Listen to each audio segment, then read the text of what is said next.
इस चैप्टर में अपन 3 घटनाओं के बारे में पढ़ने वाले थे, जिसमें से एक घटना अपन ने कंप्लीट पढ़ ली है। एक सबसे पहले अपन ने पढ़ा था प्रकाश का व्यतिकरण, और व्यतिकरण के अंदर अपन चल रहे थे कि किस प्रकार से यंग के द्विस्लिट प्रयोग के द्वारा आपके दीप्त और अदीप्त फ्रिंजों की जो चौड़ाई है वो हमें निकालनी है, और इसके अलावा उनकी स्थिति। इसके बाद आज अपन पढ़ेंगे एक तो प्रकाश का विवर्तन और एक दूरवर्त। ये 3 घटनाएं हैं, और इन तीनों घटनाओं को वैज्ञानिक हाइगेन द्वारा कहा गया कि किसके माध्यम से समझाया जा सकता है, प्रकाश के तरंगीय सिद्धांत से। यानी कि प्रकाश के तरंग रूप को मान के व्यतिकरण, विवर्तन और दूरवर्त को समझाया जा सकता है। इसमें से अपन पढ़ रहे थे व्यतिकरण। अब देखिए व्यतिकरण की घटना में क्या क्या अपन ने प्राप्त कर लिया है वो मैं थोड़ा सा बता देता हूं आपको। प्रकाश का व्यतिकरण,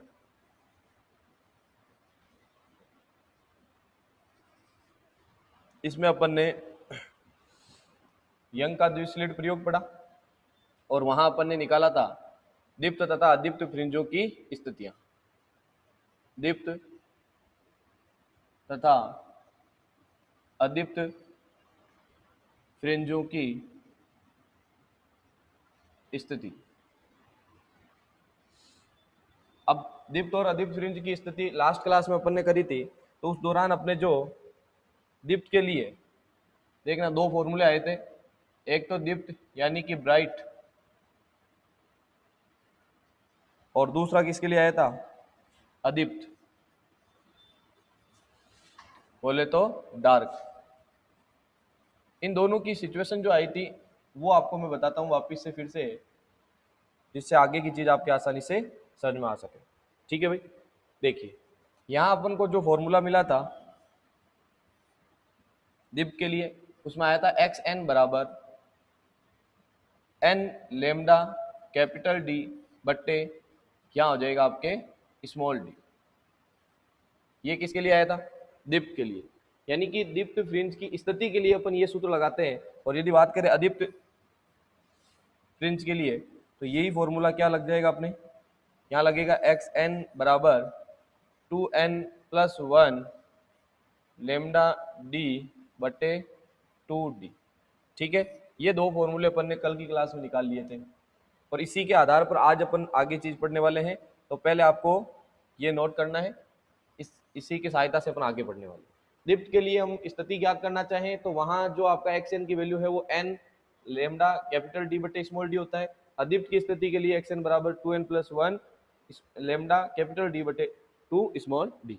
ठीक है, आज जो अपन करने वाले हैं ये तो देखो स्थिति के लिए था, कल की जो हेडिंग थी वो तो किसके लिए थी, दीप्त तथा अदीप्त फ्रिंजों की स्थिति। और आज हम निकालेंगे दीप्त तथा अदीप्त फ्रिंजों की, बोलो क्या निकालेंगे, की चौड़ाई। ये आज का टॉपिक रहेगा। ठीक है, इसके बाद अपन पढ़ेंगे विवर्तन। बोलो इसके बाद क्या पढ़ेंगे, विवर्तन। तो हेडिंग डाल दो आप और अब समझना स्टार्ट करो। ये कल की बातें हैं जो मैंने आपको बता दी। अब आज अपन शुरू कर रहे हैं दीप्त तथा अदीप्त फ्रिंज की चौड़ाई। तो इसको समझने के लिए ऐसे समझो आप, जो अपने इस प्रकार से अपन ने क्या लिया था, एक स्लिट ली थी और स्लिट में 2 छिद्र किए थे S1 और S2, और इसके सामने क्या रखा था अपन ने, एक इस प्रकार से इसके सामने एक पर्दा रखा, और इस पर्दे पर हमें क्या मिला था, कहीं पे तो मिला था ब्राइट और कहीं पे मिला था डार्क। इस प्रकार का एक पैटर्न देखने को मिलता है।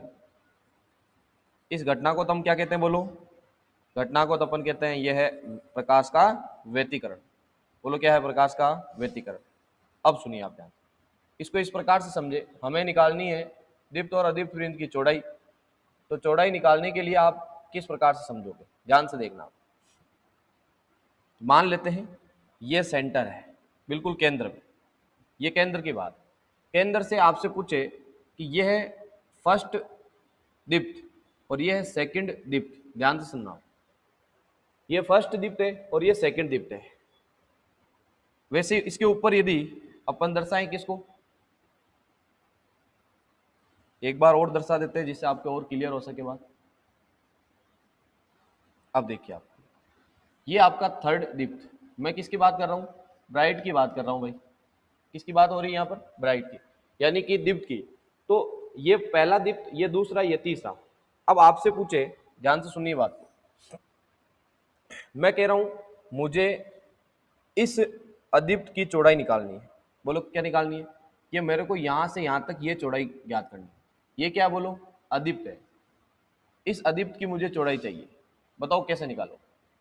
आप कहोगे सेंटर से क्या है? ये है आपके तीसरे ब्राइट की स्थिति, यानी कि तीसरा अदीप्त है, सॉरी दीप्त।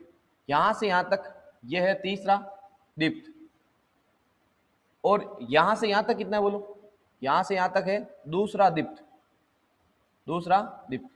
अब बताइए, आपको जब ये ज्ञात करना हो केवल ये वाली दूरी, तो आप क्या करोगे? मान लो मैं यहां से यहां तक कह दूं 5 है, कितना है? यहां से यहां तक 5, और यहां से यहां तक कितना है? 3। तो आप बताइए जो अदीप्त है उसकी चौड़ाई कितनी आएगी? सीधा सा दिख रहा है, यदि यहां से यहां तक पूरा है 5, ठीक है, और यहां से यहां तक पूरा 5 है, और नीचे वाला कितना है? 3, तो ये कितना बचेगा भाई? 2 ही तो बचेगा, ठीक है। अब 2 आपने निकाली कैसे? आप कहोगे मैंने तीसरे ब्राइट में से दूसरा ब्राइट घटा दिया। भाई ये तीसरा नंबर का ब्राइट है और ये दूसरे नंबर का है, तीसरे वाले में से यदि दूसरा घटा दोगे, स्थिति घटा दोगे, तो बीच में किसकी प्राप्त हो जाएगी बोलो? अदीप्त की स्थिति, ठीक है। ये बात तो हुई किसके लिए? अदीप्त के लिए।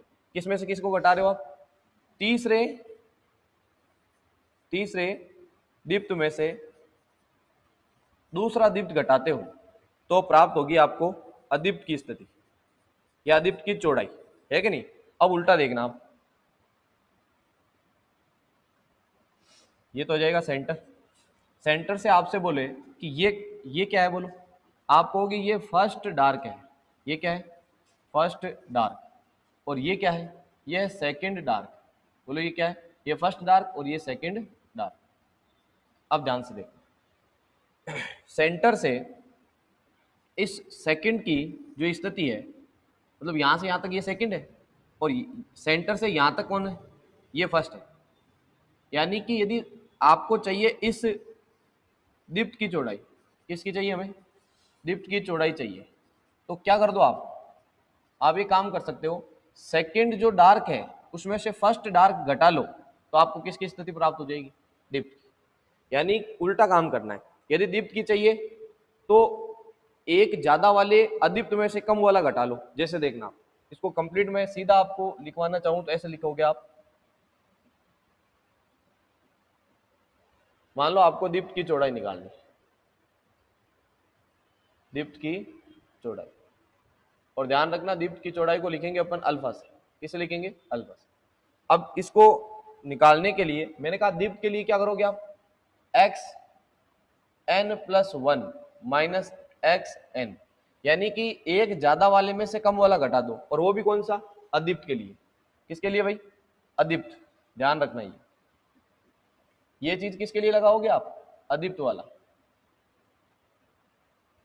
यानी ये आपका जो फॉर्मूला है इसके अंदर आप एक बार क्या रखोगे? n प्लस 1 रखोगे, उसमें से माइनस करोगे एक्स एन, मतलब n वाला। इस वाले फॉर्मूले से यूज करके अपन क्या निकाल लेंगे? दीप्त की चौड़ाई, और इसकी सहायता से निकालेंगे अदीप्त की। तो कैसे निकालने हैं देखो, सारी चीजें मैं लिख के बता रहा हूं। अल्फा बराबर एक्स एन प्लस 1, मतलब जहां जहां आपको n दिख रहा है ना, वहां वहां लिख दो आप n प्लस 1। तो पहले लगा देंगे अपन बड़ा ब्रैकेट, फिर आपको दिख रहा है 2, ये 2, फिर n है ना, n की जगह आपको लिखना है भाई n प्लस 1, फिर प्लस 1, और बटे में कितना है? साथ में इसको देखो, इसको आप मंजिल ब्रैकेट में बंद कर दो, क्योंकि ऊपर लेमडा कैपिटल डी और अपॉन में 2 स्मॉल डी भी है, ये वाला। ये पूरा मैंने लिखा किसके लिए? n प्लस 1 के लिए। जहां n था वहां n प्लस 1 रख दिया, फिर माइनस का चाहिए। अब एक्स एन, तो एक्स एन तो खुद है ये, तो सेम टू सेम लिख दो, 2n plus 1 lambda capital D upon small D, साथ में 2। अब केवल सरल करना आप, बस ध्यान ये रखें, जब दीप्त की चौड़ाई निकालो तब अदीप्त वाला सूत्र काम में लेना है, और जब अदीप्त की चौड़ाई निकालें तब दीप्त की फॉर्मूले को अपन काम में लेंगे। सरल करने पर क्या आएगा देखना, अल्फा बराबर, अब गुणा करो पहले अंदर, ये 2 को n से गुणा करेंगे तो हो जाएगा 2n, प्लस 2 को 1 से करेंगे तो ये हो जाएगा 2, फिर है प्लस का 1, ये ब्रैकेट के अंदर की बात है, बाहर कितना है? Lambda D upon 2 small D, minus इसको भी इधर गुणा कर दो तो देखो क्या बनेगा, 2n 2n का गुणा होगा लेमडा डी से, तो 2n लेमडा डी प्लस 1 का होगा तो लेमडा डी आएगा, ठीक है, और बटे हुए में 2 स्मॉल डी। और सॉल्व कर दो, अल्फा बराबर, बात करें यहाँ पर तो देखो 2 रे कितना हो जाएगा बोलो, 3 हो जाएगा आपने, और इसको अंदर गुणा करेंगे तो क्या होएगा 2n और साथ में लेमडा डी, ये है 2n lambda capital D plus 2 रे ये हो जाएगा 3 और साथ में हो जाएगा आपके lambda D upon 2 small D, minus ये चल रहा है आपके 2n lambda D plus lambda D upon 2 D, ठीक है भाई। अब थोड़ा सा और सरल कर दो इसको, 2d आने वाला है, ठीक है, तो आप एलसीएम ले लो 2d और ऊपर जो सरल हो रहा है उसको सरल कर दो। देखना यहाँ है 2n lambda capital D plus 3 lambda D, minus का चिन्ह है तो माइनस कर दो यहाँ, ठीक है, यहाँ पर माइनस हो जाएगा 2n लेमडा डी और फिर प्लस माइनस क्या हो जाएगा माइनस यहाँ पर लेमडा डी, ठीक। अब सरल हो रहा है उसको कर दो, देखो 2n लेमडा डी प्लस का है, यहाँ पर 2n लेमडा डी माइनस का कट जाएगा, क्या बचेगा बोलो, यहाँ बचेगा 3 lambda D minus lambda D, तो 3 लेमडा डी में से 1 लेमडा डी घटाएंगे तो क्या बचेगा 2 लेमडा डी, है कि नहीं, तो अल्फा बराबर ऊपर बचा 2 लेमडा कैपिटल डी अपॉन नीचे है 2 स्मॉल डी, फिर 2 से 2 कटेगा और फाइनल जो सूत्र आएगा उसको मैं रेड कलर से लिख रहा हूँ यहाँ ब्रैकेट के अंदर, वो आएगा अल्फा बराबर lambda capital D upon small D. बोलिए ये क्या आ गई, दीप्त फ्रिंज की चौड़ाई, ठीक है, कुछ नहीं करना है, जहां आपको ये निकालना क्या है, पहले दीप्त की निकाल रहे हो, अदीप्त वाला सूत्र काम में ले, एक बार n की जगह n+1 लिखो और एक बार n की जगह n, फिर जो सरल हो रहा है सरल कर दो, ठीक है, ये बात होगी किसकी, दीप्त की। अब निकाल रहे हैं अपन अदीप्त की, अब हेडिंग डालो अदीप्त फ्रिंज की चौड़ाई।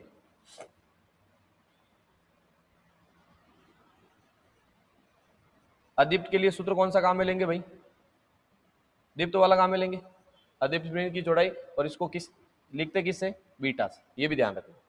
अब देखिए आप, तो बीटा बराबर क्या लिखेंगे, बीटा बराबर हम जैसे यहाँ पर लिखे ना दीप्त के लिए अदीप्त वाली स्थिति, तो ये अदीप्त वाला लिखो आप, xn+1 माइनस xn, किसके, दीप्त वाला।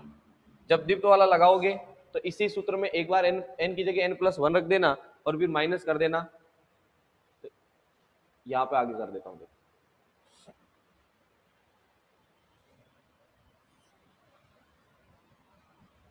बीटा बराबर,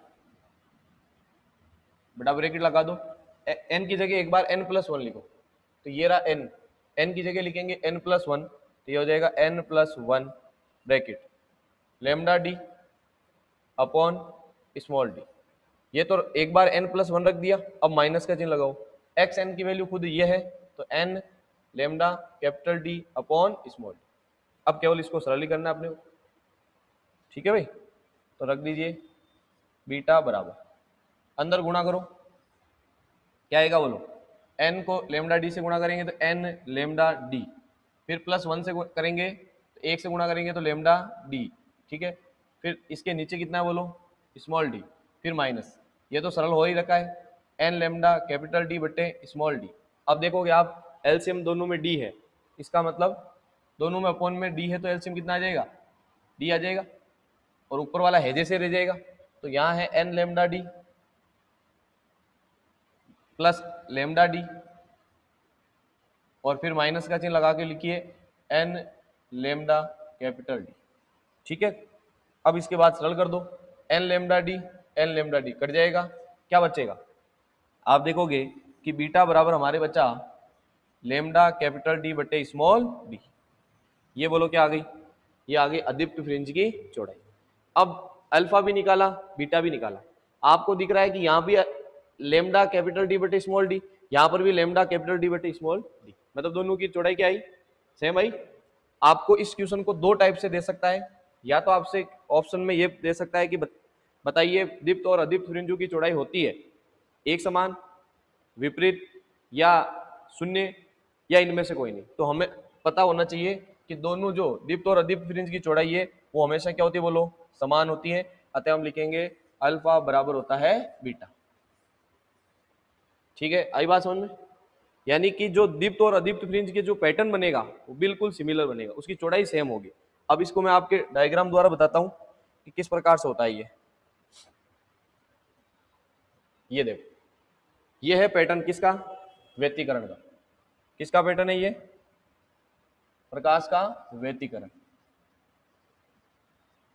व्यतिकरण की घटना में जो हमें प्राप्त हुआ पैटर्न ये है, वो पर्दे पे जो स्क्रीन पे है ना, इसी को अपन ऐसे सीधा कर लेंगे तो ये मैंने अभी बताया था ना आपको, क्या चीजें बताई बताओ, कि भाई हमारे को क्या होगा, कुछ जगह तो अधिकतम तीव्रता प्राप्त होगी, ये आपको बिल्कुल रेड कलर जो दिख रहा है ना, यहाँ तो अधिकतम तीव्रता है, यानी यहाँ तो हो रहा है संपोषी व्यतिकरण।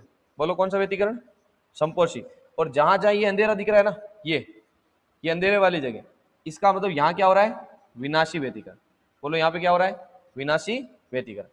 अब एक चीज और भी दिख रही है कि जितनी चौड़ाई में यहां से यहां तक, जैसे ये रेड है, रेड या ब्राइट कह दो आप, रेड नहीं ब्राइट बोलिए, क्या बोलना बोलो, ब्राइट, कि यहां से यहां तक है ब्राइट, ठीक है। और फिर यहां से यहां तक क्या है बोलो, यहां से यहां तक है डार्क। अब आप डार्क वाली और ब्राइट वाली जो चौड़ाई देखोगे, इस ब्राइट वाली की तो लिखते हैं अपन अल्फा से, डार्क वाली की लिखते हैं अपन बीटा से। ये दोनों बराबर नजर आ रही कि नहीं आ रही, मतलब ये जो पट्टियां हैं जितनी रेड कलर की उतनी ब्लैक कलर की है। मतलब कहने का मतलब ये हुआ कि ये जो आपका ये क्या है, ये है आपका यहां से यहां तक ये ब्राइट प्राप्त हो रहा है आपको, ये यहां से। तो जितनी पट्टी हमारे किसकी है, ब्राइट की, ये पट्टी, जस्ट इसके बगल में आप देखोगे उतनी ही पट्टी आपको किसकी दिखेगी, ये पट्टी, ये आपको डार्क की दिखेगी। और ये अभी अपन ने प्रूव किया है। बाकी डायग्राम में अपन को जो पैटर्न दिखता है वो इस प्रकार का दिखता है। ये किसका है बोलो, प्रकाश के व्यतिकरण में जो संपोषी और विनाशी व्यतिकरण होता है ना, उसका ये पैटर्न है। और अल्फा बराबर बीटा होता है, ये अभी अपन ने प्रूफ कर लिया, ठीक है। तो ये अपना होता है प्रकाश का व्यतिकरण कंप्लीट, ठीक है भाई। व्यतिकरण हो गया कंप्लीट, और अपन ने दीप्त और अदीप्त फ्रिंज की चौड़ाई भी निकाल ली। अब आपको हेडिंग डालनी है, 3 घटना थी, 3 में से अपन ने 1 कंप्लीट करी अभी। कितनी कर ली भाई, 1। अब हम इस पार्ट की सेकंड घटना पढ़ेंगे, प्रकाश का विवर्तन। बोलो क्या पढ़ेंगे, प्रकाश का विवर्तन। डिफरेंशिएशन ऑफ लाइट, यानी कि प्रकाश किस प्रकार से विवर्तित होगा। अब इसको सिंपल शब्दों में समझना है, बिल्कुल आसान सी परिभाषा है इसकी, और विद अपन इसको एक डायग्राम के द्वारा समझेंगे। आपसे मैं पूछूंगा वो आपको बताना है। जैसे देखिए, मान लो ये आपका घर है, ऐसे मान लीजिए, ठीक है। अब इस घर में क्या है, ये रूम है, और रूम के अंदर पूरा रूम पैक है, ठीक है। केवल आपके रूम के अंदर यहाँ एक खिड़की है, ये खिड़की, ठीक है। अब बताइए, यहां आपने खिड़की रखी भाई, ठीक है, इस प्रकार से, और दरवाजा मान लो बंद है। तो मैं मान लेता हूं इधर से आपके कुछ प्रकाश किरणें आएगी भाई, उजाला प्रकाश तो आएगा, ये प्रकाश तरंगे आ रही है, क्या आ रही है बोलो, इस प्रकार से प्रकाश तरंगे आ रही है, ये प्रकाश तरंग। तो नियम तो ये कहता है कि प्रकाश सीधी सरल रेखा में गमन करता है, तो ये प्रकाश जाना चाहिए बिल्कुल सीधा ऐसे, ठीक है, ऐसे जाना चाहिए था। और केवल आपके इस हिस्से में, यानी कि कमरे के ऊपर वाले हिस्से में, तो आपको क्या दिखना चाहिए था, उजाला दिखना चाहिए था। और यहां क्या होना चाहिए था, यहां अंधेरा रहना चाहिए था, है कि नहीं। क्या ऐसा होता है कि अपने रूम के अंदर एक खिड़की है, खिड़की से प्रकाश आ रहा है, और प्रकाश केवल ऊपर ऊपर ही और नीचे अंधेरा हो, कभी ऐसा हुआ है, नहीं। आप कहोगे सर यहां पर भी क्या होगा, यहां पर भी उजाला हो, लेकिन ये कैसे मुमकिन है। जब हम कह रहे प्रकाश सीधी सरल रेखा में गमन कर रहा है, तो प्रकाश को ऐसे आना चाहिए था और इस प्रकार से जाना चाहिए था सीधा, ठीक है। तो फिर ये यहां पर प्रकाश कैसे आ रहा है, ये इधर भी प्रकाश कैसे आ रहा है, इसका आपको ध्यान रखना है। ये जो घटना है, ये उजाला यहां पर भी क्यों दिखाई दे रहा है, उसका रीजन है आपका प्रकाश का विवर्तन। क्या कारण है, प्रकाश का विवर्तन। कैसे, समझो।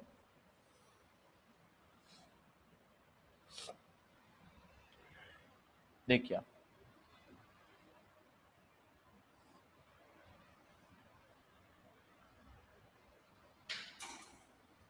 ये मान लो अपन ने क्या रहा, यहाँ पर एक स्लिट बना दी, मतलब एक छिद्र है, और यहाँ से प्रकाश स्रोत रख दिया अपन ने, मान लो बल्ब वगैरह है, ठीक है, ये बल्ब, ये पर यहाँ से प्रकाश तरंग इधर से चलेगी। अब देखना आप होता क्या है, एक्चुअल में जो प्रकाश है वो जाना चाहिए था बिल्कुल सीधा,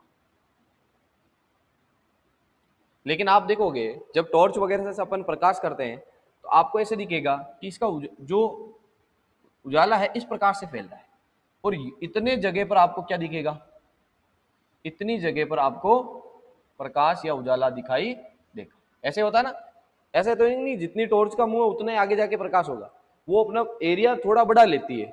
अब इस घटना को क्या कहेंगे, देखना एक्चुअल में है क्या कि जाना चाहिए था बिल्कुल सीधा, और इधर क्या है, इधर हम कहेंगे छाया है, छाया तो रहेगी इधर, इधर भी छाया, ये अंधेरा मान लो आप, छाया नहीं थी, क्या मान सकते हो आप, अंधेरा।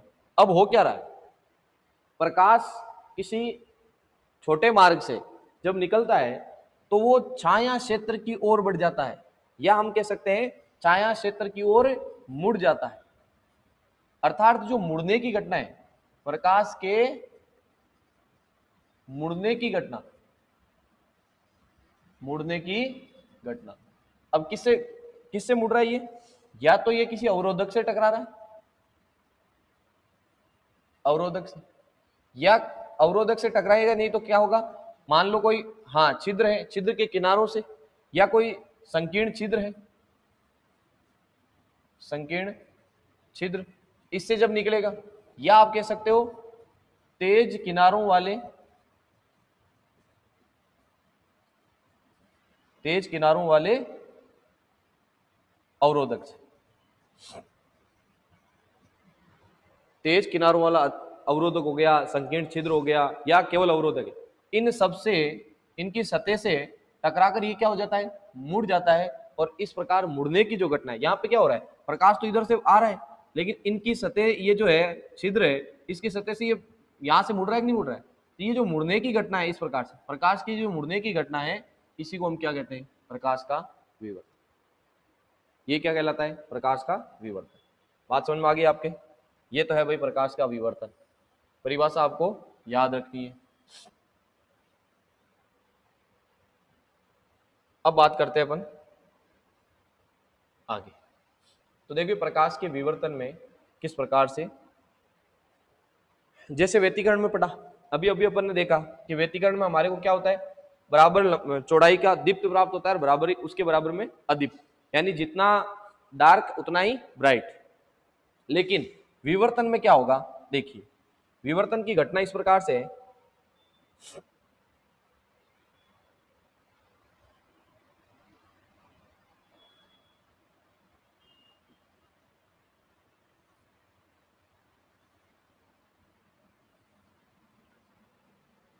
अभी अपन ने संपोषी और विनाशी व्यतिकरण देखा था, संपोषी और विनाशी व्यतिकरण।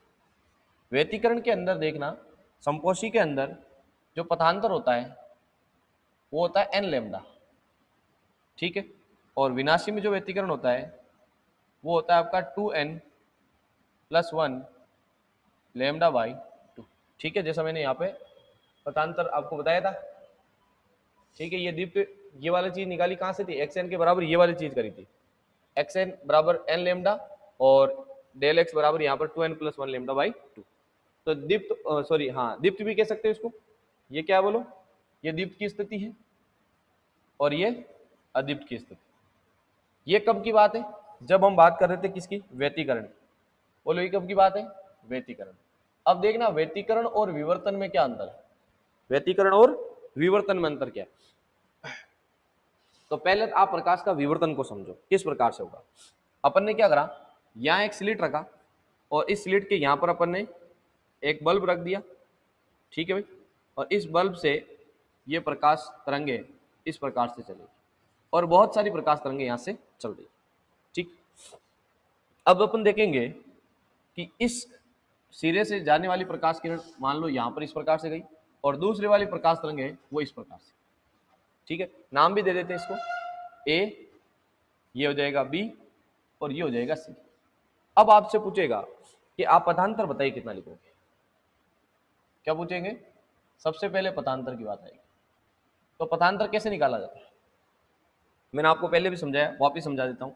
ये जैसे एक तरंग है ए बी और ये एक तरंग है सी बी। आपसे पूछे बताओ किसने ज्यादा दूरी तय करी? सी बी ने। तो हमें पथांतर निकालना है तो हम क्या करते हैं, इस ए बी में से क्या घटा देते हैं, सी बी में से ए बी घटा दो। भाई सी बी ज्यादा है, उसमें से ए बी घटा दो तो हमारे को क्या प्राप्त हो जाएगा? पथांतर, पथ का अंतर। एक तरीका दिए भाई इसको ज्ञात करने का, जो अपन ने पहले किया भी है। अब यहाँ सीधा सिंपल बता देता हूँ आप कैसे करेंगे, देखना। यहाँ एक काम करो, इस ए से सी बी है ना, इसमें से लंब डाल दो। क्या खींच दो? ये लंब बना दो। और यहां से यहां तक ये जो है ना, ये वाली भुजा, इसको अपन ले रहे हैं ए। बोलो क्या ले रहे हैं? स्मॉल ए मान लिया मैंने। कितना मान लिया? मतलब द्वारक का आकार कितना मान लिया? ए। एक और शर्त बता देता हूं, विवर्तन की शर्त। शर्त में आपको ध्यान रखना है इस प्रकार से कि विवर्तन तभी होगा, विवर्तन तभी होगा जब प्रकाश की तरंगदैर्घ्य, प्रकाश की तरंगदैर्घ्य मतलब लेमडा, वो किसके बराबर हो? प्रकाश की तरंगदैर्घ्य और द्वारक का आकार, द्वारक का आकार ये बिल्कुल सेम होने चाहिए। मतलब ऐसा नहीं हो इनमें बहुत ज्यादा डिफरेंस हो। यदि द्वारक का आकार बहुत बड़ा हो गया या बहुत ज्यादा छोटा हो गया तो फिर विवर्तन की घटना देखने को नहीं मिलेगी, पता ही नहीं चलेगा। तो उतनी कोटि का रहना चाहिए जितनी प्रकाश की तरंगदैर्घ्य होती। ये यदि सिमिलर रहेंगे, इसका आकार अपन m मान लेते हैं या मीटर में मान लो या जो भी है, क्योंकि इसका तरंगदैर्घ्य का भी क्या होता है? लैम्डा का। अपन किस में मापते हैं इसको? मीटर में मापते ना, दूरी है ये। तो ये दोनों का मतलब एक शर्त है, तभी क्या होगी? विवर्तन की घटना हमारे को देखने को मिलेगी। ये शर्त आपको नोट करनी है। अब सुनो, अब मैं बात कर रहा हूँ पथांतर की। तो पथांतर निकालने का तरीका क्या बताया मैंने? क्या कर दो आप, यहां से इस पे एक लंब डाल दो। अब ये जो कोण बनेगा वो कितना बनेगा? थीटा कोण। ये कोण हो जाएगा थीटा, और ये जो आपका आया यहां से यहां तक, यही हमारे को क्या मिल जाएगा? पथांतर। भाई अंतर कितना है? यहां से ए से सी, और इसको आप नाम दे दीजिए डी बिंदु। तो हम कहेंगे ए से सी और डी से सी तो सेम है, लेकिन फर्क कितना आ रहा है? बी डी का। ये बी डी क्या है? यही पथांतर है। ठीक है, अब हम क्या करेंगे? ए समकोण त्रिभुज लेंगे, ए डी बी लिखेंगे अपन। समकोण त्रिभुज कौन सा? ए डी बी में। अब ए डी बी है, ए डी बी के अंदर आपको क्या लगाना है? आप लगा दीजिए साइन थीटा। बोलो क्या लगा दीजिए? साइन थीटा बराबर क्या होता है? लंब बट्टे कर्ण। साइन थीटा बराबर क्या होता है? लंब बट्टे कर्ण। अब लंब कौन है बताओ? थीटा के सामने लंब कौन है? B D. ये हो जाएगा बी डी लंब बटे कर्ण कौन हो जाएगा? 90 डिग्री के सामने कर्ण है ए बी, ये कर्ण ए बी। अब आपको केवल वैल्यू रखनी भाई। जब वैल्यू रखोगे ना तो साइन थीटा बराबर बी डी की वैल्यू कितनी है? बी डी को अपन क्या बोल रहे हैं? डेल एक्स बटे ए बी का मान कितना माना अपन ने? स्मॉल ए। तो बताओ डेल एक्स बराबर क्या आएगा? ए को इसके गुणा में भेज दो, तो हम कहेंगे डेल एक्स बराबर आ गया ए साइन थीटा। और बोलो क्या आ गया? ए साइन थीटा। यानी अपन पथांतर इस प्रकार से निकाल सकते हैं। पहली बात तो ये। अब जैसे आपके पथांतर निकल गया, ठीक है, पथांतर निकलने के बाद हम कह रहे हैं कि हमारे पास संपोषी व्यतिकरण में ये होता है पथांतर, और विनाशी व्यतिकरण में ये होता है। अब यही चीज आपसे पूछी जाएगी किसमें? विवर्तन में।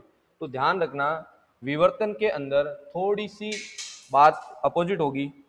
किस प्रकार से होगी वो देखिए। ये यदि जो डेल एक्स है यानी कि ए साइन थीटा, ए साइन थीटा जो पथांतर है, यदि इसको किसके बराबर करूंगा मैं? एन लेमडा के। एन लेमडा के एक तो इसके बराबर करूंगा, और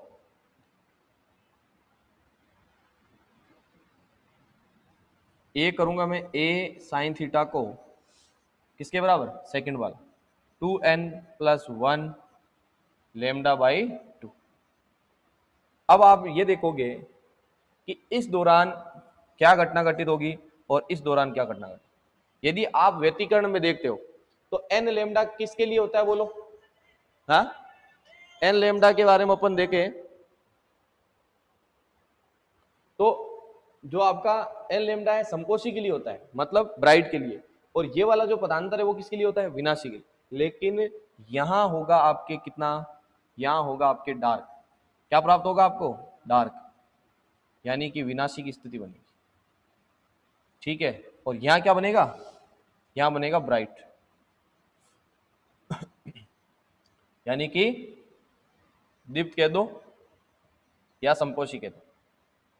अब आप कहोगे सर आपने उल्टा कैसे कर दिया, देखो उधर मैं कह रहा हूं एन लेमडा में क्या होना चाहिए, संपोषी यानी दीप्त, जबकि यहां कर रहा हूं मैं डार्क यानी विनाशी, अतः अदीप्त की स्थिति।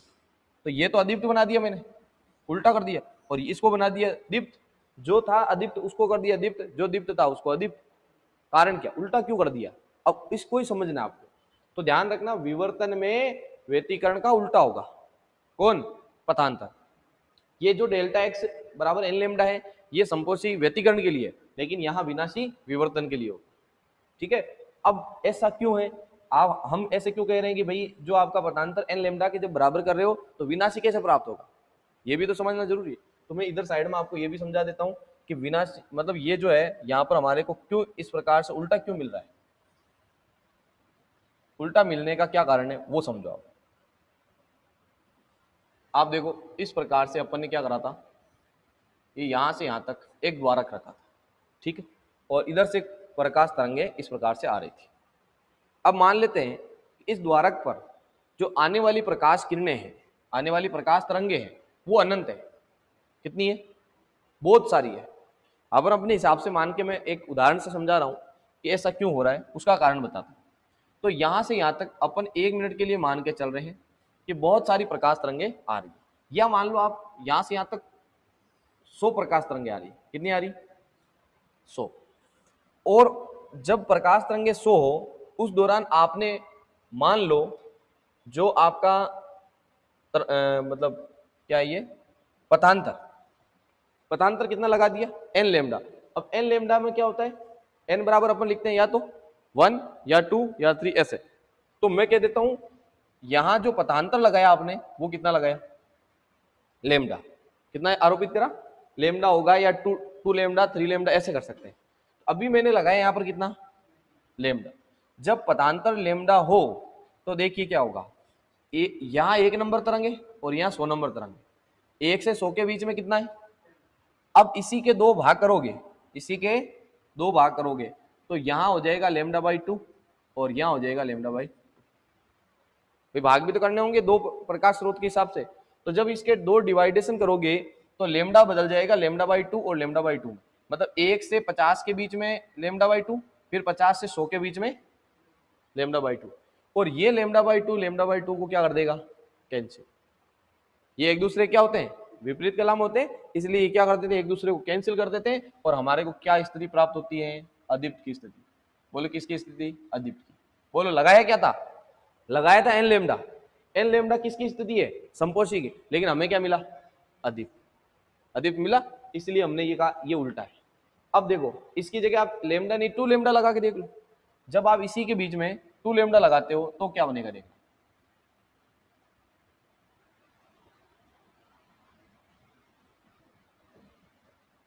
यहां अपन इस बार लगा रहे हैं 2 लेमडा। जब 2 लेमडा लगाओगे तो बताओ क्या होगा, हम कहेंगे ये 2 लेमडा, पहले तो लेमडा और लेमडा में बदलेगा, है कि नहीं, तभी तो भाई लेमडा और लेमडा जुड़ के कितना होगा, 2 लेमडा। हाँ, अब ये लेमडा फिर से कितने में बदलेगा, लेमडा बाई 2, लेमडा बाई 2। ये वाला भी क्या हो जाएगा, लेमडा बाई 2 और लेमडा बाई 2, ये लेमडा बाई 2 लेमडा बाई 2 इसको काट देगा और ये वाला इसको, फिर से क्या हुआ, अदीप्त। यानी जब भी आप क्या लगाओगे, जब भी आप संपोषी वाली कंडीशन लगाओगे तो हमारे को अदीप्त मिल रहा है, और जब विनाशी वाली लगाओगे ये वाली कंडीशन, ये लगाने पे देखना n बराबर 0 रख दो, n बराबर 0 रखेंगे तो 2 इंटू 0 0 बचा 1, 1 को गुणा किया लेमडा बाई 2। इसका मतलब अब की बार यदि मैं क्या लगाऊं, बोलो अब मैं लगाऊं केवल लेमडा बाई 2, यदि केवल लेमडा बाई 2 लगाएं तो इसको कोई काटने वाला है क्या, कोई नहीं है, ये जाएगा और आगे क्या करेगा, चमक उत्पन्न करेगा, अतः कहेंगे दीप्त की स्थिति बन रही है। देखो लगाया कौन सा, यहां से अदीप्त का लगाया, लेकिन आ क्या रहा है, दीप्त। एक बार ये काम कर लो, यहां 1 रख के देख लो, 2 बन जा 2, 2 और 1 कितना हो गया 3, ये हो जाएगा 3 लेमडा बाई 2। कितना लगाओ इस बार आप, यहाँ लगा दो 3 लेमडा बाई 2। अब 3 लेमडा बाई 2 तीन भागों में बदलेगा, लेमडा बाई 2, लेमडा बाई 2 और लेमडा बाई 2। अब ये लेमडा बाई 2 से कट जाएगा, लेकिन फिर से क्या बच जाएगा, तो बच रहा है ना। यानी जब विनाशी वाली स्थिति लगा रहे हैं तब तो बच रहा है, तो बचेगा तो वो क्या करेगा, चमक उत्पन्न करेगा, यानी कि दीप्त की स्थिति हमारे को प्राप्त होगी। ठीक है, अब ये बात है किसकी, विवर्तन की, और ये पहले किसकी की थी, व्यतिकरण की। तो कुछ फर्क है, व्यतिकरण और विवर्तन में कुछ अंतर है, उन अंतर को हम देख लेते हैं, क्या क्या अंतर है। देखो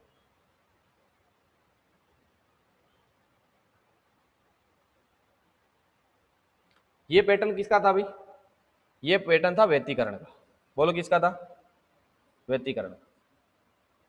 जब अपन व्यतिकरण की बात करते हैं तो हमारे को इस प्रकार से दिखता है, अल्फा बराबर बीटा, यानी दीप्त और अदीप्त दोनों बराबर नजर आते हैं। अब इसी जगह मैं आपको दिखाना चाह रहा हूं किसका, विवर्तन का। ये है विवर्तन का, ये आपके सामने जो दिख रहा है ये किसका पैटर्न है, विवर्तन। अब विवर्तन के पैटर्न में देखो आप, आपको सेंटर में, केंद्र में आपको दिखेगा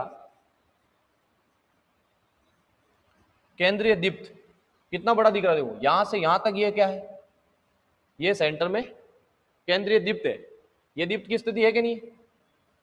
अब देखना यहां बिल्कुल कम अंधेरा दिख रहा है, लेकिन सेकंड टाइप में जब आप यहां आओगे तो इस दीप्त की चौड़ाई थोड़ी कम हुई, फिर थोड़ा अंधेरा नजर आ रहा है, मतलब ये डार्क नजर आ रहा है। फिर इस दीप्त की और चौड़ाई कम हुई, फिर और कम हुई, और फिर और कम हुई, देखो कम होती जा रही है, और यहाँ बिल्कुल ऐसे लाइन में ही दिख रहा है। और इधर डार्क की चौड़ाई बढ़ रही है, पहले इतनी सी थी, फिर और बढ़ी, फिर और बढ़ गई, फिर और बढ़ जाएगी, अब और बढ़ गई। यानी इसमें केंद्रीय दीप्त की चौड़ाई सबसे ज्यादा होती है, सबसे ज्यादा। फिर चाहे आप दाएं जाओ चाहे बाएं जाओ, दीप्त की चौड़ाई घटती जाती है। यानी पैटर्न जो बनता है वो इस प्रकार से बनता है।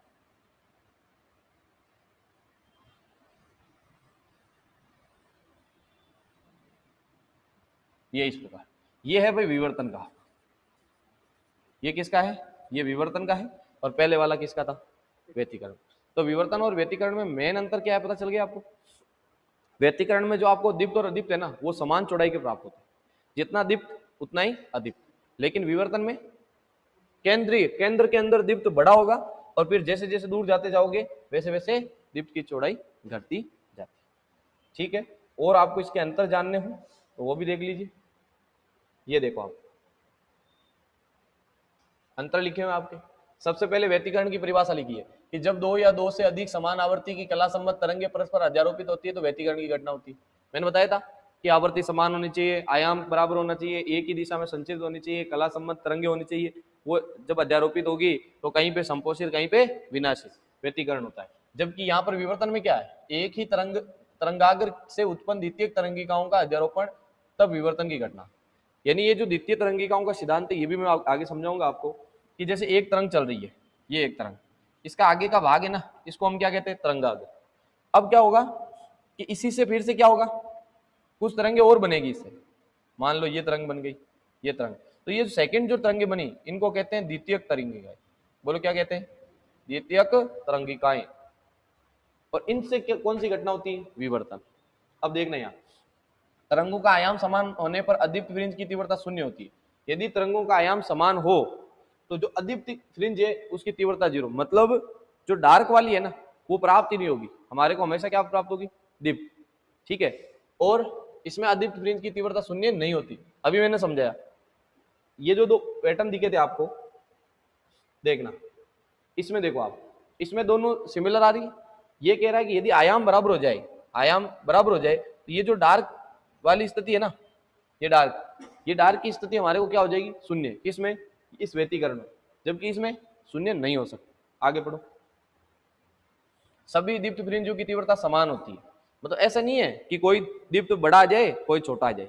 किसमें, व्यतिकरण में। व्यतिकरण में हमने पढ़ा था ना अल्फा बराबर बीटा, यानी बिल्कुल सिमिलर चलेंगे। इसमें क्या पढ़ा था अभी, बीच में वाला बड़ा, बाद में छोटे छोटे। तो पढ़ो एक बार, सभी दीप्त फ्रिंजों की तीव्रताएं समान नहीं होती, केंद्रीय दीप्त फ्रिंज की तीव्रता सबसे ज्यादा और अन्य की फ्रिंजों की तीव्रता घटती जाती है। यही तो अभी चित्र के अंदर मैंने बता दिया आपको, ये रहा। यदि आप डायग्राम को देखते हो तो ये रहा, केंद्रीय दीप्त ज्यादा दिख रहा है आपको, ये केंद्रीय दीप्त ज्यादा दिख रहा है। और फिर जाओगे तो घटता जाएगा। और पढ़ो, फ्रिंजों की चौड़ाई सामान्यतः समान, तो समान हो गई। हाँ, और इसमें क्या होगा, फ्रिंजों की चौड़ाई असमान प्राप्त होती है। क्या प्राप्त होती है भाई, असमान। ये यहाँ पे नीचे पढ़ लो, देखो कहाँ गया,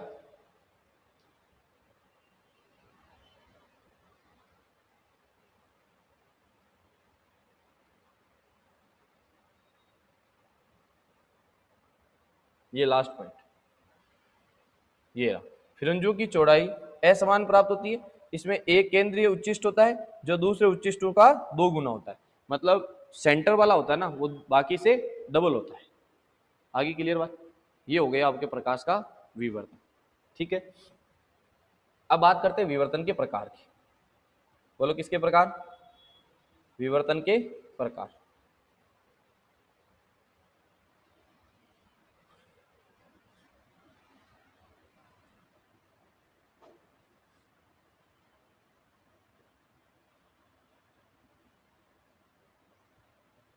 तो विवर्तन के 2 प्रकार है भाई, एक तो है फ्रेनेल विवर्तन, फ्रेनेल द्वारा बताया गया था, और एक है फ्रॉनहोफर, फ्रॉनहोफर विवर्तन। 2 विवर्तन है, प्रकार दोनों समझ लेना, बिल्कुल सिंपल बात है। यदि आप सीधा याद रखना चाहो तो देखो, यहाँ है एक, अपन क्या करते हैं अवरोध, मतलब वो द्वारक, और यहाँ रखते हैं अपन स्क्रीन। तो इन, एक तो क्या, प्रकाश स्रोत, एक स्लिट यानी अवरोधक कह दो या द्वारक कह दो, और एक कह दो आप पर्दा। ये सभी यानी जो जो उपकरण काम में आ रहे हैं, ये सीमित दूरी पर हो। क्या हो बोलो, सीमित दूरी, पास पास होने चाहिए, तब तो हम कहेंगे कौन सा विवर्तन हो रहा है, फ्रेनेल विवर्तन। ये सारी चीजें पास पास में है तो होगा फ्रेनेल, और असीमित दूरी पर हो, असीमित दूरी पर यानी बहुत दूर दूर हो, ठीक है, तब कौन सा विवर्तन होगा, फ्रॉनहोफर विवर्तन। ये आपको दोनों अंतर याद रखने। और अंतर देखना चाहो तो और देख लो, ये देखिए इधर आपका फ्रेनेल लिखा हुआ है, ये फ्रेनेल का है, और ये क्या है, फ्रॉनहोफर का है। ये किसका है बोलो, फ्रॉनहोफर का। क्या चीजें लिखी हुई है एक बार रीड कर लो। इसमें आपतित एवं विवर्तित तरंगाग्र गोलीय बेलनाकार होते हैं, किसके अंदर, फ्रेनेल में। अब गोलीय बेलनाकार क्यों होते हैं उसका भी कारण बता देता हूं। जैसे प्रकाश स्रोत आपके बिल्कुल पास में होगा ना, तो पास में होगा तो जैसा आपका प्रकाश स्रोत वैसा ही आगे पैटर्न बनेगा। जैसे आप देखना, टॉर्च है, टॉर्च को आप दीवार के बिल्कुल पास में ले जाके उससे उजाला करना, तो जैसे टॉर्च गोल है तो आगे दीवार पे भी गोल प्रकाश दिखेगा, और यदि आपकी टॉर्च क्या है, आयत के आकार की है, तो आगे भी प्रकाश कैसा दिखेगा। हाँ, इसलिए इसमें क्या होता है, गोलीय भी हो सकता है और बेलनाकार हो सकता है, लेकिन इसमें क्या है, बहुत दूर है। अब अपन किसी टॉर्च या किसी भी प्रकाश स्रोत द्वारा बहुत दूरी पर प्रकाश करते हैं तो प्रकाश ऐसे फैल जाता है, बिल्कुल समतल हो जाता है, ठीक है। इसलिए दूरी पर होने के कारण इसमें आपतित एवं विवर्तित तरंगाग्र क्या होते हैं, समतल। कारण पता चल गया। इसमें प्रेक्षण बिना किसी दर्पण या लेंस की सहायता से लिए जाते हैं। अब देखना, अभी मैंने क्या बताया कि अपन लेंगे टॉर्च, और टॉर्च को बिल्कुल दीवार के पास ले जाके करेंगे उजाला, तो हमारे को बिना चश्मे के या बिना और कोई उपकरण की सहायता से अपन देख सकते हैं पैटर्न कि कैसा आकार बन रहा है। लेकिन इसमें बहुत दूरी पर होने के कारण क्या है, लेंस की सहायता पड़ेगी। भाई लेंस के बिना आप इसका पैटर्न नहीं देख सकते, किसका, फ्रॉनहोफर का। इसका आसानी से बिना किसी लेंस की सहायता से देख सकते हैं। इसके विवर्तन प्रतिरूप में केंद्र दीप्त या प्रदीप्त दोनों प्राप्त होते हैं। मतलब जो फ्रेनेल है, फ्रेनेल के केंद्र के अंदर दीप्त भी हो सकता है और अदीप्त भी हो सकता है, लेकिन इसके विवर्तन प्रतिरूप में हमेशा केंद्र में क्या होगा, प्रदीप्त होगा। मतलब हाँ, ज्यादा उजाला दिखेगा किसके अंदर, फ्रॉनहोफर। और जैसे आप देखे होंगे, दूर से कोई आप जब टॉर्च करते हो तो सेंटर में ज्यादा प्रकाश दिखता है, और जैसे जैसे आप दूरी पर जाओगे अंधेरा आपको नजर आएगा। और देख लो, विवर्तन में स्रोत, पर्दा और विवर्तक दूरियां महत्वपूर्ण होती है। मैंने अभी बोला था ना, फ्रेनेल में क्या होता है, सीमित दूरी होती है। सीमित दूरी है तो इसका मतलब ये इंपॉर्टेंट है, जबकि इसमें इंपॉर्टेंट नहीं है। इंपॉर्टेंट इसमें क्या है, इसमें झुकाव इंपॉर्टेंट है। किस किस के बीच में, विवर्तक में तरंगाग्रों और विवर्तक पर झुकाव, तरंगाग्रों का विवर्तक पर झुकाव इंपॉर्टेंट है, और इसमें दूरी इंपॉर्टेंट है। इसमें केवल एक विवर्तक का विवर्तन प्रभाव होता है, इसमें एक से अधिक का होता है। ठीक है, इसकी सैद्धांतिक विवेचना जटिल एवं केवल सन्निकट मान देती है। सन्निकट का मान है मतलब अप्रोक्सीमेट, यानी कि एग्जैक्ट नहीं रहेगी, लगभग के आसपास जाएगी। और यहाँ पर क्या होगा, इसकी सैद्धांतिक विवेचना काफी सरल और परिशुद्ध गणित की सहायता से होती है, मतलब एग्जैक्ट यहाँ पर आंसर इससे प्राप्त होता है। इसमें बिना किसी विशेष उपकरण के प्राप्त किया जा सकता है। जो पैटर्न है इसमें आपको क्या किसकी जरूरत पड़ेगी, स्पेक्ट्रोमीटर की आवश्यकता होती है, क्योंकि आपतित एवं विवर्तित तरंगाग्र दोनों में समतल होते हैं। समतल होने के कारण यहाँ पर स्पेक्ट्रोमीटर की आवश्यकता होती है, इसमें कोई उपकरण की आवश्यकता नहीं होती। तो ये चीज थी किसके बारे में, विवर्तन के बारे में। तो विवर्तन कंप्लीट पढ़ लिया अपन ने कि जब कोई प्रकाश अवरोधक या तेज किनारों से जब मुड़ता है तो मुड़ने की जो घटना है वो कहलाती है विवर्तन, यानी छाया क्षेत्र की ओर मुड़ जाना, वो है विवर्तन। विवर्तन के दो प्रकार हैं, दोनों में अंतर बता दिया आपको। और ध्यान रखना, जब संपोषी और विनाशी व्यतिकरण में जो स्थितियां देखी थी उसका उल्टा होता है आपके विवर्तन। ठीक है,